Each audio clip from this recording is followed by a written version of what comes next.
وَإِذْ قُلْنَا ادْخُلُوا، اور وہ وقت بھی یاد کرو، قُلْنَا ادْخُلُوا،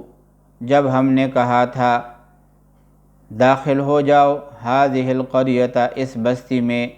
فَكُلُوا مِنْهَا، کھاؤ اس بستی میں سے، حَيْثُ شِئْتُمْ، جہاں سے چاہو، رغداً، جی بھر کر، وَادْخُلُوا الْبَابَ سُجَّدًا، اور دروازے میں جھکے سروں کے ساتھ داخل ہونا، وَقُولُوا حِطَّةٌ، اور یہ کہتے جانا، یا اللہ ہم آپ کی بخشش کے طلبگار ہیں، نغفر لکم خطایاکم، اسی طرح ہم تمہارے خطائیں معاف کر دیں گے، وَسَنَزِيدُ الْمُحْسِنِينَ، اور نیکی کرنے والوں کو اور زیادہ ثواب بھی دیں گے، فَبَدَّلَ الَّذِينَ ظَلَمُوا، تو ظالموں نے بدل دیا، قولاً، وہ بات، تو ظالموں نے بدل دیا بات، غیر الذی قیل لہم، ایک اور بات سے جو ان کو کہی گئی تھی، فبدل الذین ظلموا، تو بدل ڈالا ظالموں نے، قولاً، بات کو، غیر الذی، سوائے اس کے جو کہی گئی تھی ان کو، جو بات ان کو کہی گئی تھی اس بات کے کہنے کے بجائے کوئی اور بات کہہ دی، فَأَنزَلْنَا عَلَى الَّذِينَ ظَلَمُوا، فَأَنزَلْنَا، تو ہم نے نازل کر دیا، عَلَى الَّذِينَ ظَلَمُوا، ان ظالموں پر، رجزا من السماء، آسمان سے عذاب، بما كانوا یفسقون، جو نافرمانیاں وہ کرتے آ رہے تھے اس کے سبب سے۔ یہ 59 نمبر آیت ہے۔ اس میں ایک مسئلے کی وضاحت ضروری ہے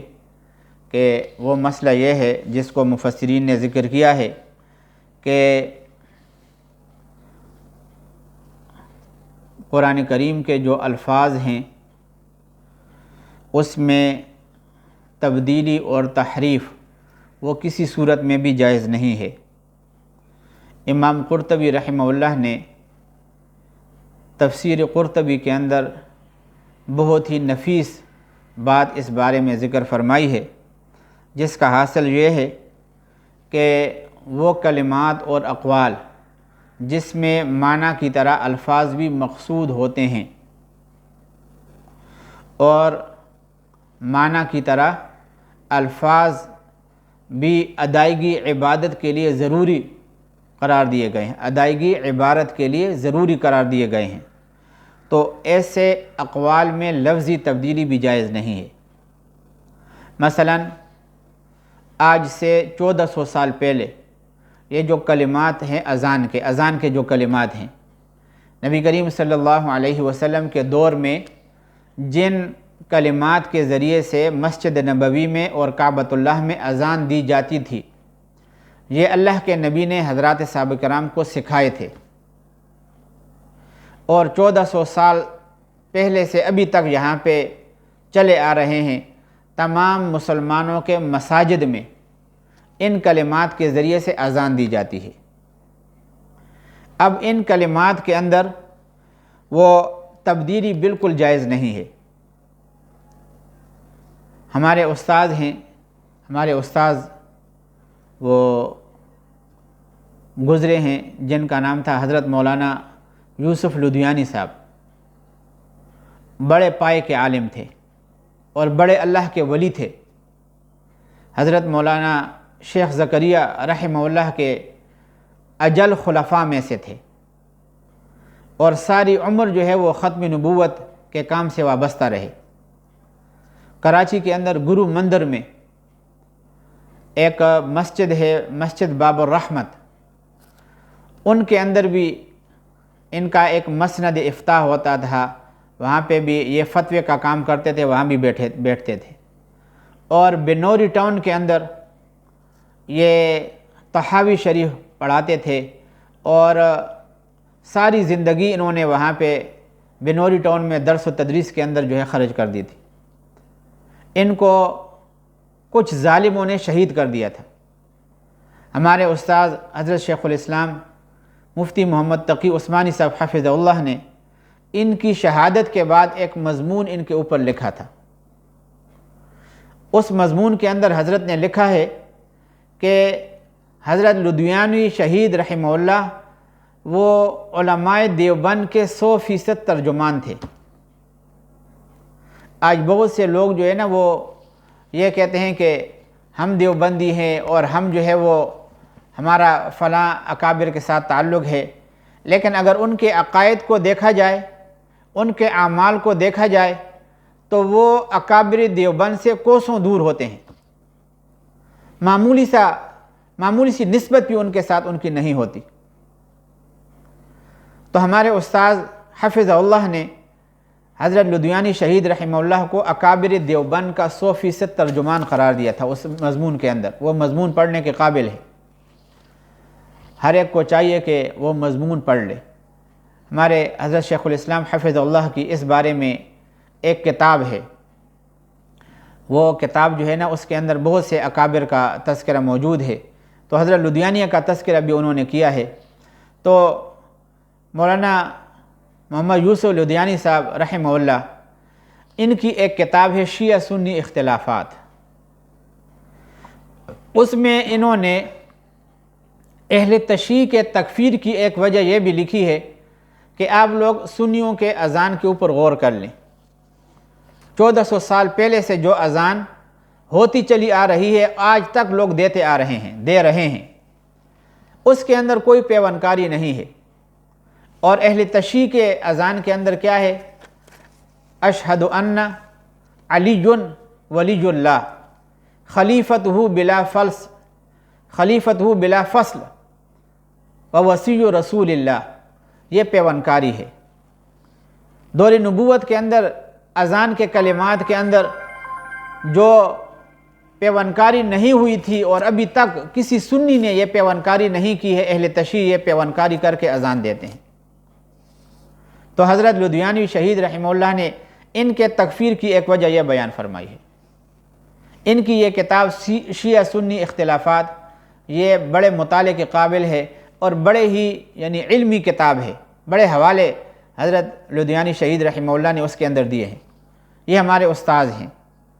تو عرض کرنے کا مقصد یہ ہے کہ ایسے کلمات جو کہ دور نبوت سے منقول ہو کے چلے آ رہے ہیں، اس میں لفظی تبدیلی کی کوئی گنجائش ہی نہیں ہے، کوئی تبدیلی نہیں کر سکتا۔ ان میں سے ایک کلمات اذان ہیں، اور ایک جو ہے وہ ہم جو ثنا پڑھتے ہیں سبحانک اللہم وبحمدک، یہ،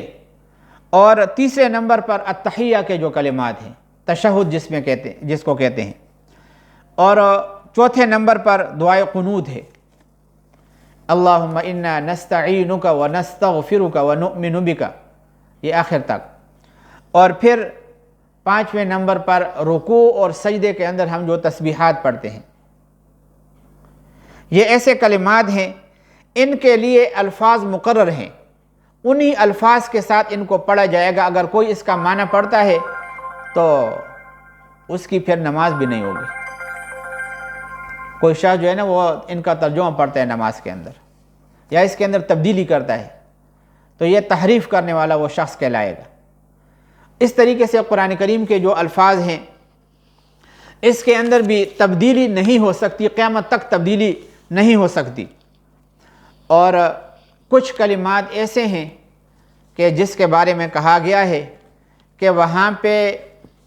الفاظ جو ہے نا وہ مقصود نہیں ہوتے، معنی مقصود ہوتا ہے۔ مثلا ہمارے ہاں جو ہے وہ مسجدوں کے اندر تبلیغی جماعت والے جو بیان کرتے ہیں تو اس میں کہتے ہیں کہ حدیث کا مفہوم یہ ہے، حدیث کا مفہوم یہ ہے، تو وہ اس کا معنی بیان کرتے ہیں۔ تو جمہور علماء اور محدثین فقہاء نے ایسے احادیث کے معنی کو بیان کرنے کی اجازت دی ہے، لیکن شرط یہ ہے کہ الفاظ کا جو معنی ہو وہ صحیح ہو، آدمی کو عربی سے بھی کچھ مناسبت ہو، یا عربی سے اگر مناسبت نہیں ہے تو الفاظ جو معنی وہ بیان کر رہا ہے اس معنی کو صحیح انداز سے آگے نقل کرنے کا اس کے اندر جو ہے وہ صلاحیت موجود ہو اور اس کے اندر لیاقت موجود ہو۔ تو یہاں پہ بنی اسرائیل نے جو ہے نا وہ کلمہ ہی تبدیل کر دیا۔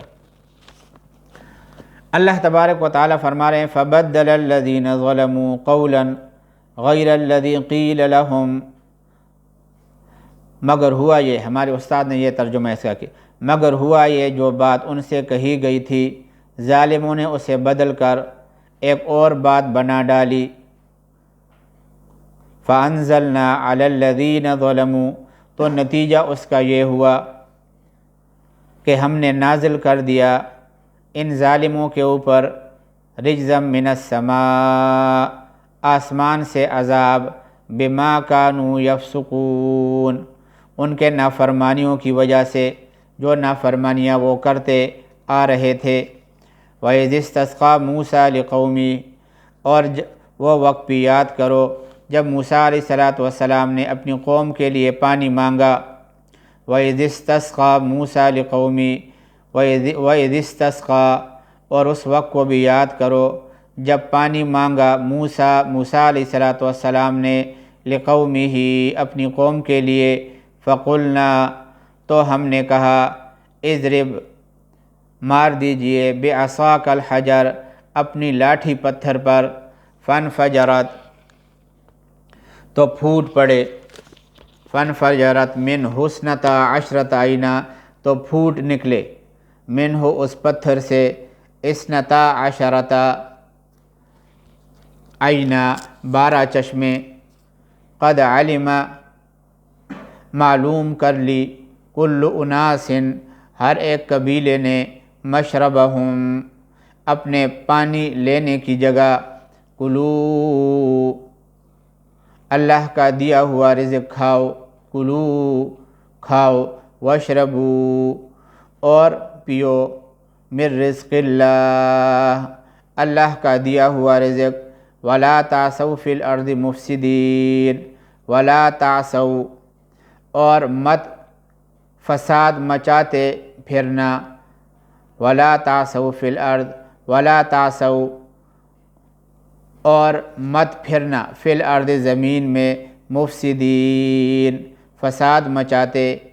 وَإِذْ قُلْتُمْ، اور وہ وقت بھی یاد کرو، وَإِذْ قُلْتُمْ، اور وہ وقت بھی یاد کرو جب تم نے کہا تھا، یا موسیٰ، اے موسیٰ، لن نصبر علی طعام واحد، ہم ایک ہی کھانے پر صبر نہیں کر سکتے، فادع لنا ربک، اپنے پروردگار سے ہماری خاطر مانگیے، فادع لنا ربک، مانگیے ہمارے لیے، ربک، اپنے پروردگار سے، یخرج لنا، کہ وہ پیدا کرے ہمارے لیے، مما تنبت الارض، وہ چیزیں جو زمین اگایا کرتی ہے، من بقلہا، یعنی ترکاریاں، وقثائہا، اور اس کی ککڑیاں، وفومہا، اور اس کا گندم، وعدسہا، اور اس کی دالیں، وبصلہا، اور اس کی پیاز۔ قال، موسیٰ علیہ السلام نے کہا، اتستبدلون، کیا تم بدلنا چاہتے ہو، الذی هو ادنی، جو گھٹیا درجے کی ہیں، بالذی هو خیر، جو غذا بہتر ہے اس کے بدلے میں، اہبتو، ایک شہر میں، اہبتو مصر، ایک شہر میں جا اترو، فإن لکم ما سألتم، تمہیں وہ چیزیں مل جائیں گی جو تم نے مانگی ہیں، وضربت علیہم الذلۃ والمسکنہ، اور ان یہودیوں پر ذلت اور بے کسی کا ٹھپا لگا دیا گیا، وباءوا بغضب من اللہ، اور وہ اللہ کے غضب لے کر لوٹے، ذالک بأنہم، یہ سب اس لیے ہوا کہ بأنہم کانوا یکفرون بآیات اللہ، وہ انکار کرتے تھے اللہ کی آیتوں کا، ویقتلون النبیین، اور اور قتل کر دیتے تھے پیغمبروں کو بغیر الحق ناحق، ذالک یہ سب اس لیے ہوا بما عصوا کہ انہوں نے نافرمانی کی، وکانوا یعتدون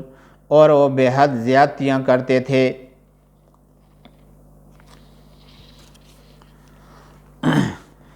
یہ آیت کریمہ کی ہم نے تلاوت کر لی، اور یہاں پہ بھی یہ وادی تیہ کا ہی واقعہ ہے۔ موسیٰ علیہ السلام نے دعا کی تو اللہ تبارک و تعالیٰ نے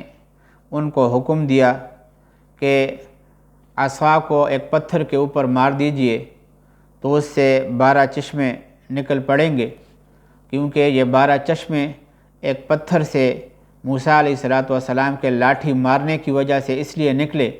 کہ حضرت یعقوب علیہ السلام کے 12 فرزند تھے، 12 ان کے بیٹے تھے، اور ہر ایک کی اولاد کا ایک ایک قبیلہ تھا اور ایک ایک خاندان تھا، ان کے انتظامی معاملات بھی الگ تھے، ان کے آفیسر بھی الگ تھے۔ تو اللہ تبارک و تعالیٰ نے پھر موسیٰ علیہ السلام کے مطالبے پر اور دعا پر پتھر سے ہر ایک خاندان کے لیے الگ الگ چشمہ جاری کر دیا، اور وہ چشمہ بھی الگ الگ اس لیے جاری کر دیا تاکہ یہ پانی پیتے وقت ایک دوسرے سے الجھنے کی کوئی شکار نہ ہو، ایک دوسرے سے الجھنے سے بچ سکیں، اور الجھنے کی وجہ سے چونکہ فتنہ پھر پیدا ہوتا ہے اور پھر مزید مسائل پیدا ہوتے ہیں، تو اس لیے اللہ تبارک و تعالیٰ نے وہ ان کے لیے پھر الگ الگ چشمہ ہی جاری کر دیا۔ دوسری بات جو ہے نا وہ قاضی بیضاوی، پہلے بھی میں نے ان کا حوالہ دیا ہے، ہمارے جو درجہ سابعہ ہے درس نظامی کا جو 7واں درجہ ہے اس میں تفسیر بیضاوی کا ایک حصہ پڑھایا جاتا ہے۔ تو اس تفسیر بیضاوی کے مصنف رحمہ اللہ نے اپنی تفسیر بیضاوی میں یہ لکھا ہے کہ جو ایسی باتیں عقل کے اندر نہیں آتی، مثلا معجزات ہیں، معجزہ اس کو کہا جاتا ہے کہ مخلوق اس کے مقابلے سے عاجز آ جائے، مخلوق اس کا مقابلہ نہ کر سکے، اس کو معجزہ کہا جاتا ہے۔ تو جو انبیاء علیہم السلام کے ہاتھ پر معجزات صادر ہوتے ہیں وہ اگرچہ عقل میں آنے والے نہ ہوں، اس کا ماننا جو ہے وہ ایمان کا حصہ ہے۔ اور یہاں پہ جو ہے نا وہ کوئی یہ سوال کر سکتا ہے کہ یہ پتھر سے جو ہے نا کس طریقے سے پانی نکل آیا؟ تو مولانا اشرف علی تھانوی رحمہ اللہ نے اس کی یہ مثال دی ہے کہ دیکھیں بعض پتھر ایسے ہوتے ہیں نا وہ لوہے کو جذب کر لیتے ہیں۔ اللہ تبارک و تعالیٰ نے پتھروں کے اندر یہ تاثیر بھی پیدا کی ہے کہ وہ زمین کے اجزاء میں سے پانی کو جذب کر لے، اور یہ ساری باتیں ایک طرف رکھ کے آدمی جو ہے نا وہ اس کے اوپر ایمان لائے، یہ انبیاء کا معجزہ ہے۔ بہت سے ایسے مصنف گزرے ہیں کہ جو ان باتوں کے پیچھے پڑے، جب اہل یورپ نے اعتراض کر لیا کہ یہ ہمارے عقل میں آنے والی بات نہیں ہے تو انہوں نے اس کے اندر غلط سلط تعویلیں کر دی اور وہ گمراہی کا شکار ہو گئے۔ اہل یورپ کے عقل کے اوپر پردہ پڑا ہے، اس لیے صحیح چیزیں ان کو غلط نظر آتی ہیں اور اپنی غلط چیزیں ان کو صحیح نظر آتی ہیں۔ آپ لوگ جا کے ان کے ملک کے اندر دیکھ لیں، ان کی بیٹیاں جو ہے وہ اپنے فرینڈ کے ساتھ جو ہے نا وہ پارکوں کے اندر گھومتی ہیں، اور انہوں نے جو لباس پہنا ہوتا ہے صرف پستان کے اوپر ایک خاص کپڑا ان کا ہوتا ہے،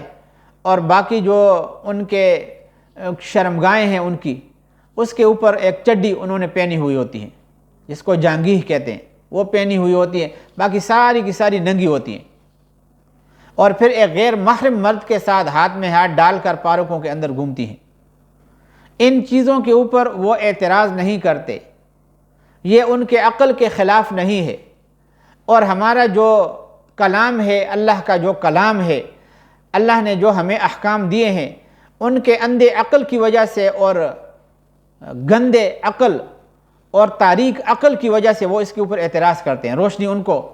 وہ یہاں پہ مجھے ایک لطیفہ یاد آ گیا۔ وہ لطیفہ جو ہے نا وہ یہ ہے کہ ایک